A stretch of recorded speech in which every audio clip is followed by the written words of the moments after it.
The 2:15 matchup in the West region features the St. John's Red Storm against Omaha. Omaha making its first ever NCAA tournament appearance. Maybe other coaches they would have liked to have gone up against, other than Rick Pitino, for that first game. But some potential intrigue here because Omaha has been a pretty good team all year, won the Summit League regular season and tournament titles. If Omaha is going to pull the upset here, Riley, what has to happen? Like, what do they do well? What should we be on the lookout for with them? Well, like every Summit League team, they run and gun, they make a lot of threes, and they don't guard anybody. So, in order for them to win this one, I think they probably need to hit like 15 to 20 threes. Even if you look at the last time St. John's lost, which has only been once in this calendar year, it was against Villanova, and Villanova shot, I believe they were 11 for 24 in that game, so made a high number at a high clip. And I truly think that's really the only way Omaha can even hang in this one. I kind of expect it to play out usually how those Summit League games play out, which is tends to be a blowout, except for that one time that the Jackrabbits had Baylor Shireman and they gave Providence a scare. Like that's yeah, I it's just it's tough when you're an offensive minded team and you literally have to go against the best defense in the country in round one. Yeah, it's true. It's true now. There were a handful of losses. Like Omaha started their season 4-9, Hmm. which is not uncommon for like a small conference team to have to go on the road a lot and play some bigger teams and lose some games. Some of those losses though were against Abilene Christian, Montana State, Alabama State, who's in the first four, Southern Utah. But some of the bigger names that are on that, they lost at Minnesota by 4. They lost at UNLV by 11. Akron, who's a 13 seed, lost at Akron by 8, and then lost to Northern Iowa or lost to Iowa State, excuse me, by 32. So they were in a handful of those games other than the Iowa State game. Um, they've seen this kind of talent before and have performed okay. But the Iowa State game, I think, is the one that gives me some pause because that's another team that plays really good defense, really physical, which is what St. John's wants to do with you. Yeah, and even to that point, Ralph, like Omaha really lacks the size that could even bother St. John's. Like if you look up and down the roster, they play a ton of guards, they play a ton of small guards, and it's like even once you get to the front court, you're looking at 6'8" Marquel Sutton, who's their best player, average 19 and 8. He starts at the 4, and then Joshua Street at the 5 is 6'9". They just don't have a lot of size to bother the Johnnies. And even with Sutton, he is someone who like will probably be on portal list. Maybe there'll be fan bases tuning in just to see how he performs. And I would say he's bouncy, pretty good touch, can put the ball on the deck a little bit.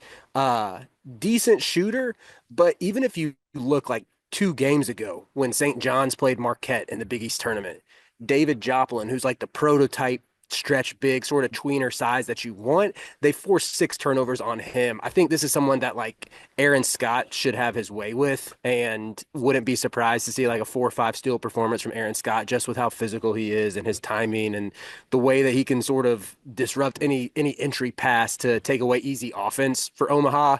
And yeah, to me, this feels like the type of game where maybe you've identified someone like Markwell Sutton as a potential power conference player, and you get Mhm. excited to watch, and he turns in like a 3 for 10 performance with 4 or 5 turnovers. Yeah, St. John's defense is the best on Ken Palm right now going into the tournament. We all project St. John's to make a pretty decent run. Like that's the expectation for St. John's is to win at least a couple of games. Hmm. If they are going to do that, is there anything that you're hoping to see from them in this game to give you more confidence in that happening? I mean, for one, you want to see this not even be a contest. Like you kind of want to see by the time you get to halftime, like a 15 to 20 point lead already opened up just to show that they're taking this seriously, that they mean business, whatever cliche you want to throw in that. But yeah, even like just don't give up anything on the interior, especially like show us that this strength that you have, you really can suffocate an opponent that is going to take a bunch of threes. And I will say, our own Lucas Harkins over at Heat Check CBB, he pointed out Omaha leads the country in 3 point percentage since January 2nd, and it's opened up like the middle of the floor more for them, and they're putting pressure on the rim more.